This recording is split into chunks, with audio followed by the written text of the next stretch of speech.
오늘은 수많은 잡족이 애굽에서 나오다라는 제목으로 말씀의 은혜를 나누겠습니다. 제가 원래 말씀을 준비하기 전에는 제목을 이스라엘이 애굽에서 나오다로 정했다가 제목을 변경하였습니다.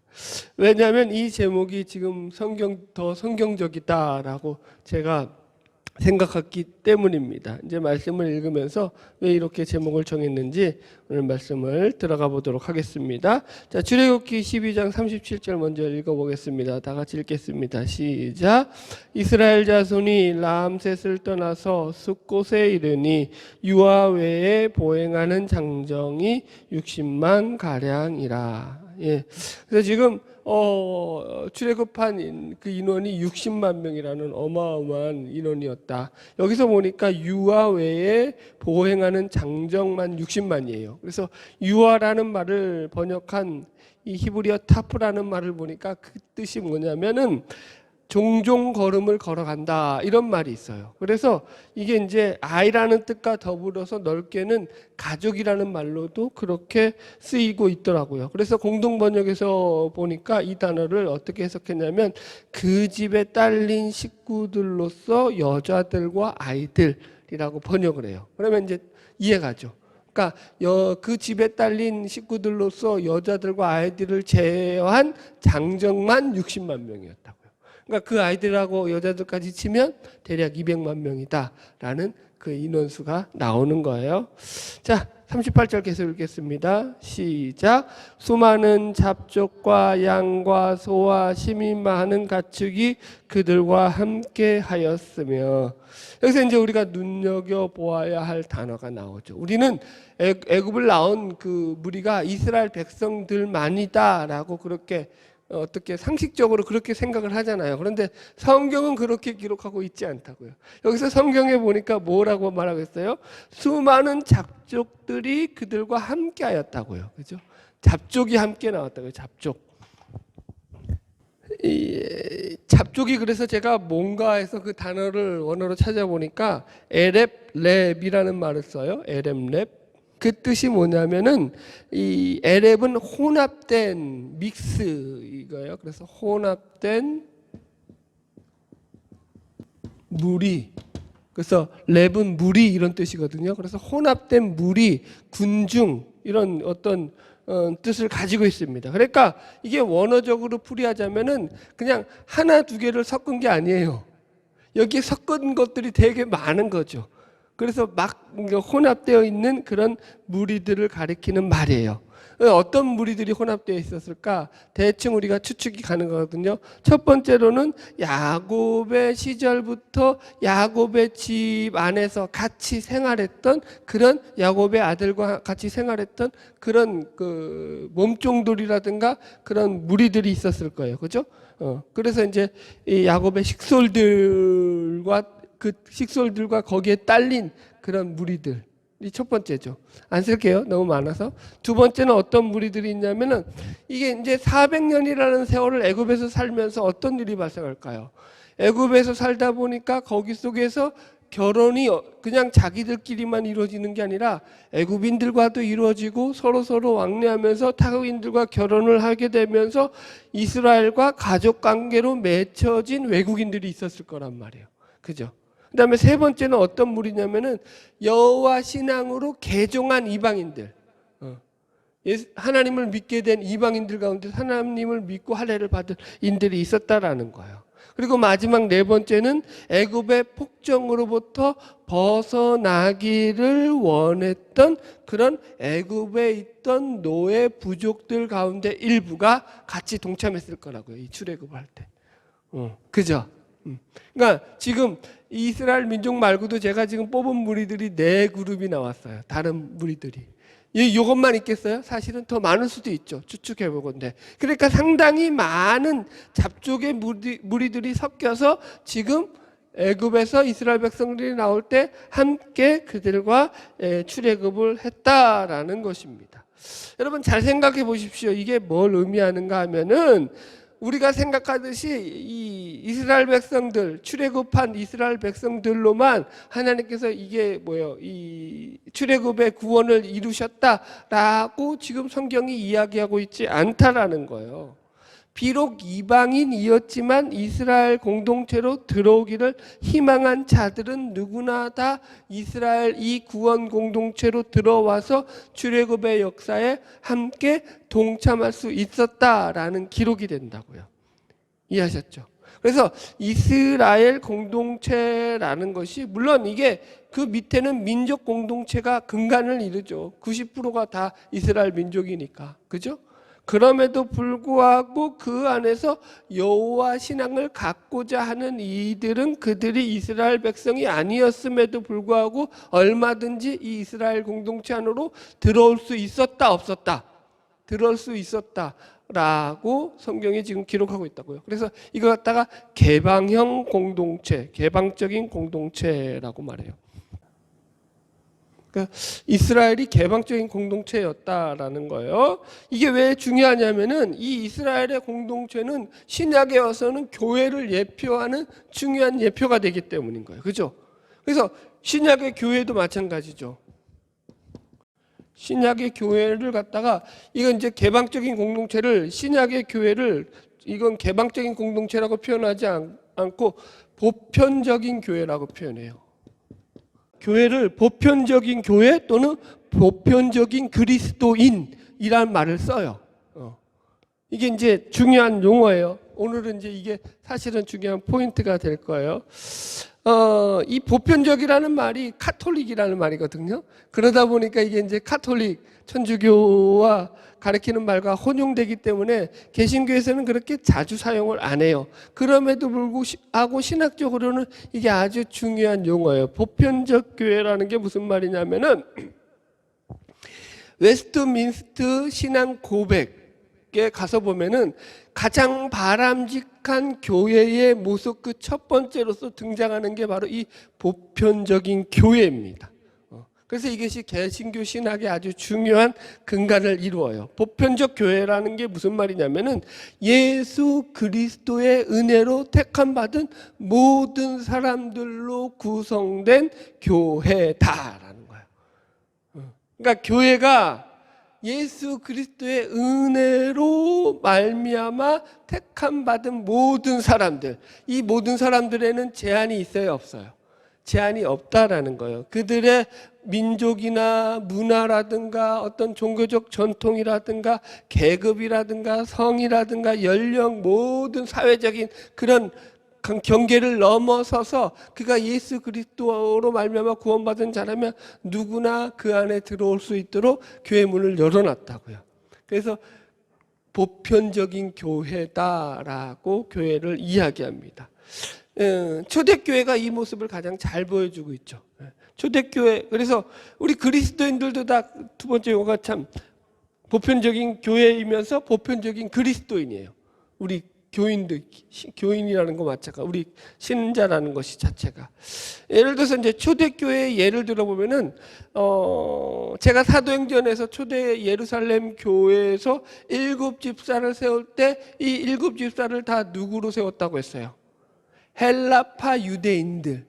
그때 이 초대 예루살렘 교회의 주 구성원은 누구였어요? 90%가 히브리파 유대인들. 그런데 구제하는 데 있어서 문제가 생기자 이들이 히브리파 유대인들을 이 구제하는 일에 책임자들로 세운 것이 아니라 7명 전원을 전부 다 헬라파 유대인들로 세웠다고 했어요. 그죠? 예, 여러분들.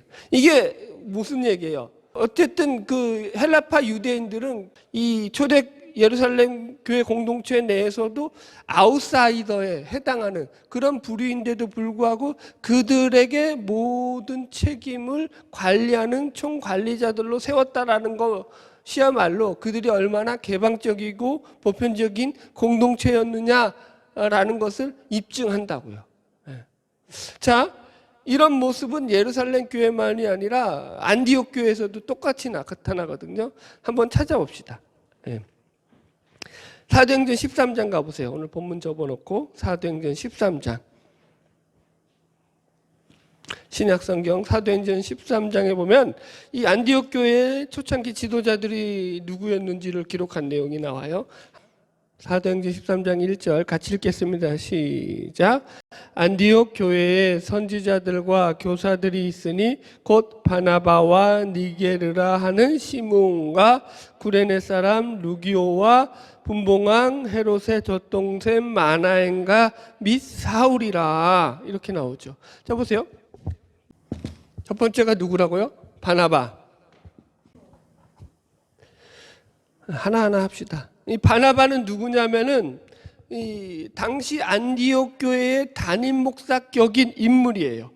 사도행전 4장에 보면은 바나바는 레위 족속으로서 그는 자신의 밭을 다 팔아서 사도들의 발 앞에 두었다라고 나오고, 또 사도행전 11장에 보면은 그는 착한 사람으로 성령과 믿음이 충만한 사람이었다 이렇게 기록하고 있어요.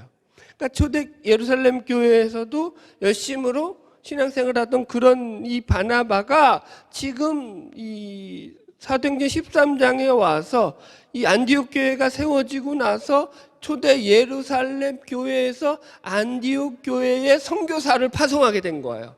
이 안디옥 지역에 교회가 생겨났으니까 관리자가 있어야 될 거 아니에요. 이해하셨죠? 그래서 그 관리자로 처음 파송한 선교사가 누구냐면 이 바나바예요. 바나바. 그래서 바나바가 이 초대 안디옥 교회의 담임 목사격에 해당하는 인물이에요. 첫 번째. 그래서 그 이름이 지금도 안디옥 교회의 첫 번째 지도자로 등장하죠. 그죠? 두 번째는 누구냐면은 니게르라는 시므온이에요. 자, 두 번째 니게르라는 시므온인데 이 니게르라는 말 자체가 뭐냐면 검다. 그래서 이제 여기서 니그로가 나왔죠. 니그로. 흑인을 가리키는 그러니까 흑인을 비하하는 말이죠. 니그로가. 그래서 이 니게르가 그 흑인이라는 말이에요. 그러니까 쉽게 말해서 지금 시므온은 어떤 사람이라는 거예요? 노예 출신의 인물이라고. 노예 출신. 흑인이었다고 이 당시. 그래서 그 당시 철저한 계급 사회였던 로마 시대에서 흑인들은 거의가 다 노예였다고요. 그러니까 이 흑인 노예 출신의 비천한 신분인 이 시므온이 지금 안디옥 교회에서는 무슨 역할을 감당하고 있다고요? 지도자로 지금 등극해 있더라는 거예요. 자, 세 번째 인물은 누구죠? 구레네 사람 루기오 이렇게 나와요. 이제 이 사람은 이제 자료가 없어요. 성경에서도. 근데 구레네 사람이라는 거예요. 그러니까 오늘날로 말하면 리비아인데 이게 무슨 말이냐면은 이방 나라 사람이라는 거예요. 그러니까 이 지역 사람이 아니라는 거예요. 먼 타지에서 온 사람이다. 이렇게 이해하시면 돼요. 자, 넷째 인물은 누구죠? 분봉한 헤롯의 젖동생 마나해. 마나엔. 자 보세요. 마나엔을 설명하는데 뭐라고 설명하냐면은 분봉왕 헤롯의 젖동생이다 이렇게 나와요. 이 젖동생이라는 말이 뭐냐면은 원어로 보면은 어머니의 한 젖을 먹고 자란 친형제라는 뜻도 있어요. 그리고 또 이것이 좀 확대돼서 어릴 적부터 단짝 친구였던 중마고우를 일컫는 말이기도 합니다. 그러니까 지금 어찌되었던 헤롯의 젖동생이라고 불렸다라는 것은 그가 역시 헤롯과 마찬가지도 불의한 그죠? 그 당시 지배 계층에 속한 인물이었다라는 설명이 된다고요. 이 사람하고 지금 이 니게르라고 하는 시므온과 같이 어울릴 수 있는 그런 상황이 아닌 거예요, 지금. 세상적으로 보면. 이해하셨죠? 그리고 마지막 인물이 누구냐면은 사울이에요, 사울. 사울은 누구예요? 안 쓸게요. 바울. 그 당시 가장 변화되기 전에 예수 믿는 사람들을 핍박했던 그런 유대 바리새이파 중에서도 행동대장격인 사람이었다라는 것입니다. 지금 이런 인물들이 안디옥 교회의 초대 지도자들로서 안디옥 교회를 이끌어가고 있었다라는 거예요.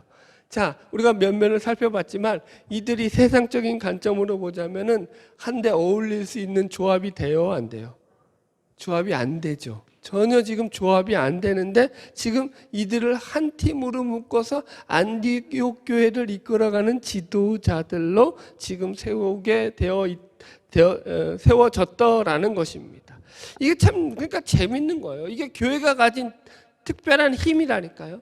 세상 조직에서는 이게 안 돼요. 유유상종이라고 하죠. 유유상종. 세상은 유유상종이죠. 같은 무리들끼리 모이게 돼 있죠. 예수님의 제자들 중에서도 대표적인 예가 있죠. 서로 반목하는 인물이. 예를 들어서 한쪽은 민족주의자여 열심당원이었던 시몬이 있어요. 또 한쪽은 세리였던 마태가 있죠.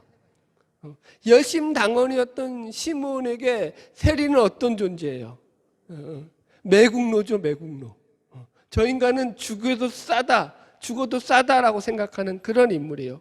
서로 공공의 적이에요. 그런데 이들이 예수 그리스도에서 한 공동체로서 제자로 묶여지더라는 거예요. 여러분들, 이게 지금 성경이 우리에게 얘기하고 있는 보편적 교회요, 보편적 그리스도인에 대한 모습이라는 거예요. 여러분, 그래서 오늘 이것이 우리가 첫 번째 기억해야 될 오늘 말씀의 첫 번째 메시지입니다. 교회는 어떤 교회라고요? 보편적인 교회, 보편적 교회. 아멘? 네. 기억하세요? 잊지 마세요. 보편적이라는 말. 그러니까 그리스도 안에서 모두가 하나 되는 것. 차별이 없다는 건 여기서 차별이 없어요. 이런 게 진짜 차별이 없는 거죠, 여러분들. 그래서 저는 우리 교회가 그런 보편적 교회로 세워져 가기를 주의 이름으로 축복합니다. 서로도 아끼고 배려하고 이해하고 섬기면서. 여러분들 보세요. 이게 다르다라는 건 뭘 말해요? 문화가 다르고 교육 수준이 다르고 환경이 다르다라는 것은 뭘 말하냐면은 서로 어울리기가 되게 어렵고 힘들다라는 걸 말해요. 그래서 교회는 시끄러울 수밖에 없죠, 여러분들. 왜요? 나와 생각이 다른 자들이 모였으니까. 안 그래요? 여러분들? 나랑 생각이 같은 사람 하나라도 있던가요? 하나도 없어요. 그래서 그 교회에서 뭘 해야 되는 거야? 배려를 해야 되고 양보를 해야 되고 이해를 해야 되는 거예요. 이건 우리의 인격적인 성장을 위해서도 아주 중요한 거죠. 할렐루야. 잘 기억하세요. 아멘. 나보다 상대를 더 생각해 줘야 되는 거예요. 이게 쉬운 게 아니기 때문에 이래서 이런 교회가 세워져 간다라는 거. 자, 할렐루야. 다시 말씀으로 돌아갈게요. 출애굽기 12장 39절 보겠습니다. 출애굽기 12장 39절로 40절 말씀 그냥 같이 읽읍시다. 두 절 같이 읽겠습니다. 시작. 그들이 애굽으로부터 가지고 나온 발교되지 못한 반죽으로 무교병을 구웠으니 이는 그들이 애굽에서 쫓겨났으므로 지체할 수 없었음이며 아무 양식도 준비하지 못하였음이었더라. 이스라엘 자손이 애굽에 거주한 지 430년이라. 아멘. 그래서 제가 이 무교병 얘기는 계속했기 때문에 더 안 하고요. 그래서 이들이 나올 때가 애굽에 거주한 지로 따졌을 때 430년이다. 그래서 앞에서 창세기 400년 아브라함에게 하나님께서 말씀하신 400년하고는 무슨 차이가 있느냐? 앞에서 얘기는 전체로 세대를 가누어서 400년이라고 해석해요. 성사학자들이 4대라고 표현하죠. 그래서 400년이라는 표현으로 이해하고 여기서는 좀 더 구체적인 이제 그 세월 수를 표현해서 430년이라고 표현해요. 그래서 참고로 이 날수를 계산해 보면은 출애굽한 연도가 몇 년도라고 했어요? BC 1446년경이라고 했어요. 그죠? 이건 외워둬도 돼요, 여러분들. 맨날 내가 얘기했기 때문에. 자, 여튼 그래 BC 아메노테 2세 때 애굽에. 혹시라도 여러분들에게 지식이 필요하면 이 정도 지식은 외워두다 이거죠. 하여튼 BC 1446년, 1500년 경으로 생각하면 되는데 여기다가 430년을 더하니까 1876년 경에 이제 야곱이가 가나안 땅에서 애굽으로 들어왔다라는 그런 연대가 추정이 됩니다. 자, 그렇다고요? 안 중요하니까 넘어갈게요. 자, 41절 계속 읽읍시다. 시작. 430년이 끝나는 그날에 여호와의 군대가 다 애굽에서 나왔은즉. 이 말도 재밌죠? 지금 하나님께서 이스라엘 백성들을 가리켜서 여호와의 군대라고 표현하셨잖아요. 그래서 모세도 지금 기록할 때에 출애굽한 이스라엘 백성들을 가리켜서 사실은 앞에서 뭐라고 표현했다고요? 잡족이라고 표현했다고요. 잡족이 나왔는데 이들을 가리켜서 뭐라고 하더라고요?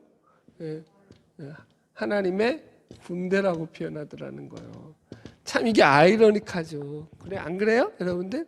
잡족이, 그러니까 쉽게 말해서는 이런 거죠. 그냥 오합지졸이 뭉쳐가지고 나왔는데 그걸 모세가 하나님께서 군대라고 표현했다고 자기도 군대가 애굽 땅에서 나왔다 이렇게 표현하더라는 거예요. 자, 보세요. 다시 한번 점검합시다. 왜 군대라고 부른다고요? 제가 계속 반복 설명하는 거는 여러분들이 머릿속에서 좀 이제 입력시켜가지고 아, 그런 뜻이 있구나라고 이해하라는 뜻에서 반복 설명하는 거예요. 제가 물어도 또 모르죠. 왜 군대라고 한다고요? 모르니까 계속 반복 설명하는 거야. 좀 외우라고. 이런 건 좀 외워두라고. 머릿속에서. 자, 군대라고 부른다라는 건 뭐예요? 전쟁하는 군인을 상징하는 거거든요. 군사들을 모집하는 거예요. 그러니까 지금 싸움의 입장에서 표현하는 거예요. 전쟁의 입장에서. 지금 하나님께서는 무슨 전쟁이에요, 이게? 육적인 전쟁이에요, 영적인 전쟁이에요? 영적인 전쟁. 뭐와 싸워 나가는 전쟁? 하나님을 대적하는 세상과 싸워 나가는 전쟁. 이해하셨죠? 하나님 편에 서는 전쟁이라서 이게 군대가 된다고요. 자, 설명을 이렇게 할까요? 이제 우리 아들들이 이제 군대 2명이나 갔다 왔잖아요. 군에 딱 들어가면은 아직 훈련도 안 받았는데도 불구하고 군대에 딱 입대하면은 군인이에요, 아니에요? 군인이죠. 아직 훈련은 받았어요, 안 받았어요? 군대 입대 막 해가지고는 아무것도 모른다고. 그래도 군인으로 친다고요. 왜요? 앞으로 군인으로서 군에 들어와가지고 군인으로서 이제 훈련을 받고 무장하여서 훌륭한 군인이 될 것이라고 믿고 있기 때문에 그런 차원에서 그들은 다 군인이라고요. 제대할 때만 군인이 아니라 다 완전히 무장되어서 훌륭한 군인으로서 성장했을 때가 군인이 아니라 아직 초병으로서 아무것도 훈련되지 않았을지라도 그를 앞으로의 미래성을 보고 군인이라고 한다고요. 지금 그 얘기인 거예요. 이들은 실제로는 오합지졸이죠. 그러나 앞으로 하나님께서 이들을 통해서 하나님의 군대로서 세상, 하나님을 대적하는 세상과 싸워 나가야 한다는 차원에서 너희들이 넉넉히 싸워 나가서 승리할 것이다 라는 차원에서 하나님은 우리를 가리켜서 지금도 군인이라고 부르시고 군대라고 부르신다고요. 하나님의 군대로 부름받은 백성된 것을 믿으시기 바랍니다. 여러분들, 영적 싸움을, 그러니까 쉽게 말해서 여러분, 이건 그러니까 좋은 말이면서도 좀 우리에겐 부담 주는 말이에요. 영적 싸움을 싸워 나가라는 거예요, 말라는 거예요? 싸워 나가라는 거예요. 하나님 편에 서서 싸우는 싸움을 계속 싸워야 돼요. 마귀와 싸워야 되고 죄와 싸워야 되고 하나님을 대적하는 세상과 싸워야 된다니까요. 에? 할렐루야? 이 싸움이 쉬워요? 어렵죠. 전쟁이라고요. 그래서 전쟁, 싸움, 죽고 죽이는 서로. 그래서 우리가 날마다 영적 싸움을 싸워나가서 믿음으로 승리하기를 주의 이름으로 축복합니다. 자, 진도 나가야 되니까 계속 나갑시다. 42절 같이 읽읍시다. 시작. 이 밤에 그들을 애굽 땅에서 인도하여 내심으로 말미암아 여호와 앞에 지킬 것이니 이는 여호와의 밤이라 이스라엘 자손이 다 대대로 지킬 것이니라. 아멘. 자, 이제 그 뒤에 이제 6월절 규례의 보충적인 설명이 쭉 다시 더 추가돼서 나오는데 그 설명은 앞에 이제 그 밤, 6월절 밤에 대한 설명을 먼저 기록하면서 그 밤을 무슨 밤이라고 표현하고 있어요? 여호와의 밤이다. 여호와의 밤이란 말이 좀처럼 안 나오잖아요. 이런 말이 없다고요. 그런데 지금 하나님께서 6월절 밤을 가리켜서 여호와의 밤이다라고 표현하면서 그들에게 지금 모세가 선포하게 하시고 있습니다. 그죠? 여러분, 그래서 이 여호와의 밤은 6월절의 밤을 말하는 거예요. 유대력으로 하면 아비벌 14일, 유대력 1월 14일. 정월 14일을 가리키는 밤입니다. 그래서 이 밤은 어떤 밤이죠? 이스라엘 백성들의 애굽으로부터의 오래된 그 노예로 말미암은 그 고통으로부터 해방된 날, 해방의 날, 기쁨의 날, 구원의 날이죠. 구원의 밤이 이루어지는 거죠.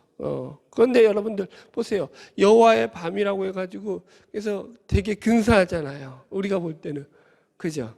그런데 여러분들 생각해 보세요. 이 밤에 이 유대인들이 어떤 밤을 보냈을까 한번 상상해 봐야 돼요. 우리가. 물론 이제 애굽의 밤은 어떤 밤이었어요? 통곡과 비탄의 밤이었죠. 애굽인들은 그 밤에 장자들이 다 죽어나가가지고 난리도 그런 난리가 없었죠. 그러면은 유대인들은 그 밤에 어떤 밤이에요, 여러분들? 그 밤을 정신 똑바로 차리고 보냈을까요? 정신 없이 보냈을까요? 이렇게 보내겠다. 정신 없이 보내는 밤이었다고요, 그 밤. 그죠, 여러분들? 우리가 생각하는 그런 어떤 여유 있는 밤이 아니라니까요. 정신없이 여러분들 그냥 그죠? 그냥 피 뿌려가지고 막 난리 부르스를 한번 치고 하나님의 명령이니까. 그리고 나서 또 이제 양고기를 먹고 그죠? 쓴나물하고 막 정신없이 막 그냥 그리고 나서 이제 짐 챙겨가지고 나갈 준비하고 막 그래서 아침 돼가지고는 막 보따리 여기저기 가가지고 애굽에 너 흠내나 해가지고 다 뺏어가지고 나가고.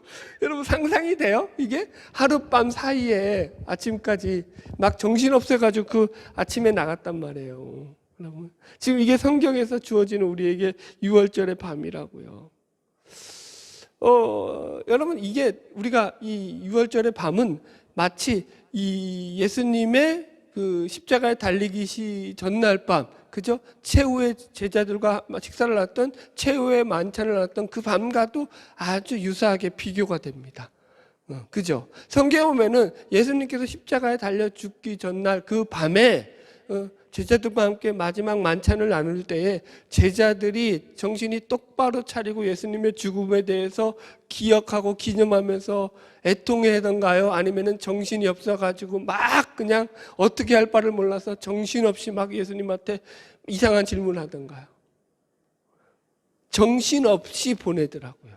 예수님이 막 죽는다 얘기하고 베드로가 배신할 거라 얘기하고 막 세족식도 하고 막 그죠? 성찬식도 하면서 이 잔은 내 피다, 이 살은 이 음식은 내 살이다 막 이러니까 제자들이 놀랬겠어요, 안 놀랬겠어요? 놀랬죠. 주여 어디로 가시나이까? 주께서 어디로 가시는지 우리에게 말씀도 안 했는데 우리가 어디로 가는지 어찌하나이까? 아버지를 보여주시면 족하겠나이다 막 이러면서 그냥 자기들도 무슨 말 하는지도 모르면서 막 예수님에게 질문하니까 예수님이 하도 답답하니까 너희는 마음에 근심하지 말라. 하나님을 믿으니 또 나를 믿으라. 그리고는 또 이상한 소리 쫙 하셔요. 아주 제자들이 못 알아듣는 소리. 요한이 그걸 다 기록한 게 신기한 거예요, 사실은. 그러니까 지식으로 기록했다고 볼 수 없어요, 요한복음은. 성령의 그 감동으로 기록했다고 봐야 돼요. 그죠? 보혜사에 대한 기록도 마찬가지고. 그러니까 무슨 말이냐면은 여호와의 밤이라고 해가지고 우리가 생각할 때 그 밤이 아주 뭐 그냥 축제 밤이고 기쁨의 밤이래 가지고 막 그냥 행복하게 시간을 보냈을 것 같은데 현실적으로는 그런 밤이 아니다 이 얘기를 하려고요. 우리도 마찬가지랄까요? 우리가 신자들이 신앙생활을 할 때 보세요. 우리가 살아가는 현실 속에서는 다 어떤 밤을 보내냐면 우리가 구원받은 신자로서 구원의 밤이고 기쁨의 밤을 보내야 됨에도 불구하고 현실 속에서는 날마다 그죠? 먹고 살기에 바빠서 그 하루를 이겨내는 밤을 보낸다고요. 그래요, 안 그래요? 아침에는 멀쩡하게 나갔는데 밤이 되니까 이제 일하고 들어와서 다리가 너무 아픈 거예요. 막 그냥 다리가 너무 뭉개가지고 아파가지고 그냥 파스를 받아도 안 낫고 뭐 비유가 적절했는지 모르겠습니다만 이런 일들이 허다하다고요, 여러분들. 그런 밤을 보낸다고요. 우리는 현실 속에서는 그렇게 천하태평하게 그냥 아무것도 안 하고 그렇게 밤을 보내지 않는다고요. 그런데 그렇게 열심히 우리가 막 아둥바둥 사는 것 같지만 그 밤이 하나님께서 우리에게 구원을 허락하신 구원과 자유와 기쁨을 예배해 놓은 하나님의 밤이라는 것을 기억하시라고요. 이 얘기하려고요. 좀 이해가 되셨으면 아멘. 네, 다 여러분 믿음으로 승리합시다. 자, 계속 나갑시다. 43절로 45절까지 쭉 시작. 여호와께서 모세와 아론에게 이르시되 유월절 규례는 이러하니라. 이방 사람은 먹지 못할 것이나 각 사람이 돈으로 산 종은 할례를 받은 후에 먹을 것이며 거류인과 타국품꾼은 먹지 못하리라. 한 집에서 먹되 그 고기를 조금도 집 밖으로 내지 말고 뼈도 꺾지 말라. 자, 이제 유월절 규례에 대한 추가적인 설명이 나오죠. 여기 보면은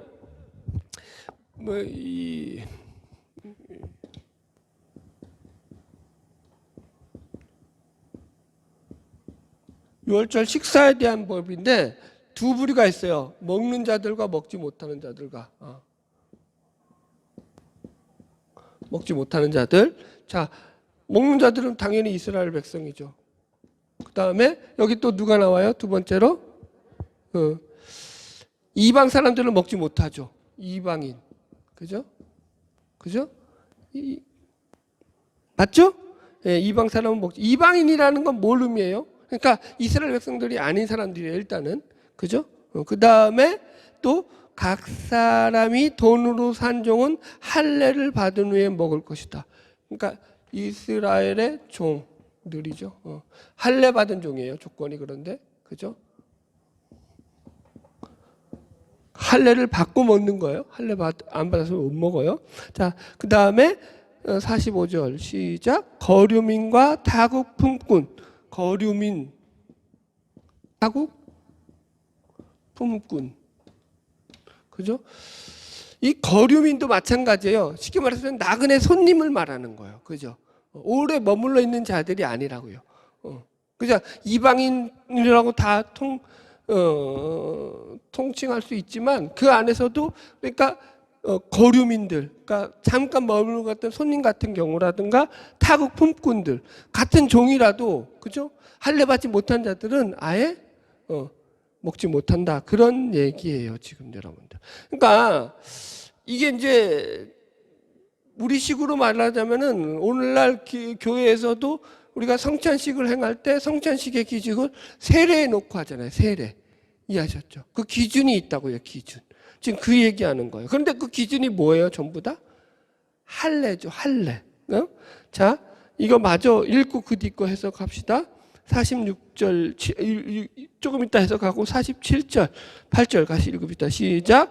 이스라엘 회중이 다 이것을 지킬지니라. 너희와 함께 거류하는 타국인이 여호와의 유월절을 지키고자 하거든 그 모든 남자는 할례를 받은 후에야 가까이하여 지킬지니 곧 그는 본토인과 같이 될 것이나 할례 받지 못한 자는 먹지 못할 것이니라. 그런데 예외가 있다고요. 타국인 중에서도 그죠? 먹을 수 있는 자들이 있었다고요. 어떤 자들? 할례를 받은 자들은 먹을 수 있었다고요. 그러니까 할례가 기준이 되었다고요. 어떻게? 본토인과 같게 여겨서 먹었다고요. 그죠? 여러분들. 이거 기억하고 46절 마저 해석하고 또 정리합시다. 46절 다시 보면 한 집에서 먹되 그 고기를 조금도 집 밖으로 내지 말고 뼈도 꺾지 말라. 한 집에서 먹으라고요. 그죠? 한 집에서 먹는다는 게 무슨 의미죠, 여러분들? 집 밖으로 내지 말라는 게 무슨 의미예요? 이건 그러니까 집 밖으로 내서 먹는다는 건 서로 나눠 먹는다는 거예요. 교제를 의미하는 거예요. 이것은 어떤 화목과 교제를 목적으로 너희들이 먹는 음식이 아니다. 이 음식은 무슨 음식이에요? 집 안에서 다 해결해야 되는 음식이에요. 그러니까 여기서 집은 항상 여기서 등장하는 게 뭐냐면은 신앙 공동체로서 한 구원의 공동체를 상징하는 거예요. 한 가정이 여기서는. 이해하셨죠? 단지 그냥 혈연 공동체가 아니라 신앙 공동체, 믿음 공동체를 말하는 거거든요. 그래서 그 안에서 하나의 가정으로서 이 믿음 공동체를, 이 신앙 공동체를 이루라라는 얘기예요. 한 집에서 먹으라고요. 그래서 집 밖으로는 내면 돼요, 안 돼요? 안 된다 이거예요. 그 다음에 뼈도 꺾지 말라고 했어요. 왜요? 이게 예수님의 예표가 되는 사건이기 때문에. 그래서 예수님은 십자가에서 유일하게 십자가에 달린 제수 중에서 뼈가 꺾이지 않고 돌아가신 제수가 되었죠. 그죠? 뭐 더 설명 안 해도 아시죠? 이 부분은.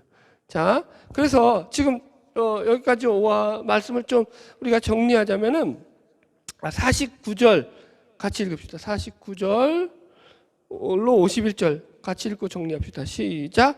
본토인에게나 너희 중에 거류하는 이방인에게 이 법이 동일함이라 하셨으므로. 여기 봅시다. 잠깐 이거 마저 확인하고. 그래서 이게 보세요. 본토인이나 이방인에게 이 법이 동일하다고요. 차별이 없다고요. 뭘 기준으로 해서? 할례를 기준으로 해서. 이해하셨죠? 우리가 생각하는 그런 기준이 아니더라는 거예요. 이스라엘 민족이라서, 그들이 선민이라서 특별히 그들만 된다가 아니더라니까요. 성경은 할례를 받은 자, 할례가 뭐의 상징? 하나님의 언약의 증표를 의미하는 게 할례죠. 하나님의 약속을 믿는 자들은 누구나 다 이 유월절 규례에 참여할 수 있도록 누구와 똑같이, 본토인과 똑같이 동일하게 이 법을 만들었다고요. 이게 유월절 규례가 가진 근본 정식이라고요. 그래서 우리가 처음부터 이게 안 어울릴 것 같았는데 결국 어디로 갔다고요? 잡족하고 똑같이 갔다고요. 출애굽은 누가 나왔다고요? 이스라엘 민족만이 아니라 잡족들이 나왔다고요. 그죠? 음식은 누가 먹었다고요? 이스라엘 백성들만 먹은 것이 아니라 하나님의 할례를 받은 자로서 하나님의 언약을 믿는 모든 자들이 유월절 규례의 음식을 먹었다고요. 할렐루야. 이게 바로 보편적 공동체고 보편적 교회다. 이 얘기를 드렸습니다. 자, 결론의 말씀입니다. 자, 50절 51절 시작. 온 이스라엘 자손이 이와 같이 행하되 여호와께서 모세와 아론에게 명령하신 대로 행하였으며 바로 그날에 여호와께서 이스라엘 자손을 그 무리대로 애굽 땅에서 인도하여 내셨더라. 아멘. 그래서 이들이 그대로 행했다라는 거예요. 그러니까 민족 공동체가 먼저가 아니라고요. 그죠? 하나님의 언약을 믿느냐 믿지 않느냐가 먼저라고요. 성경이 그게 기준이 됐다는 걸 우리가 확인했습니다. 그래서 우리도 마찬가지예요.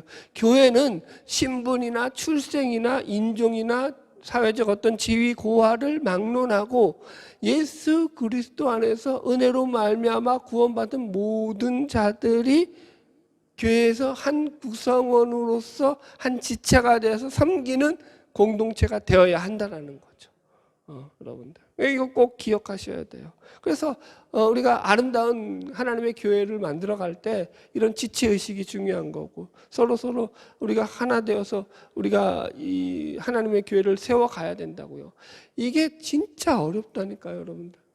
이게 그래서 우리 교회는 계속 제가 하도 잔소리같이 훈련을 하니까 여러분들이 이제 조금씩 몸에 배워가는데, 이게 여러분들 쉽게 안 돼요. 우리 왜냐면 인간의 본성은, 재성은 어떤 마음을 가지고 있다고요? 다 자기 중심적이라고요. 자기 생각 중심적이라고. 그래서 다 자기 뜻대로 안 되면 아이고 이해가 안 되네, 나는 안 그랬는데 너는 왜 그래, 다 이렇게 나온다고요. 인간은 누구나 다 그런 생각을 품는다고요. 그때 어떻게 생각하라고요? 그럴 수도 있지. 그럴 수도 있지가 정답이라고요. 아멘?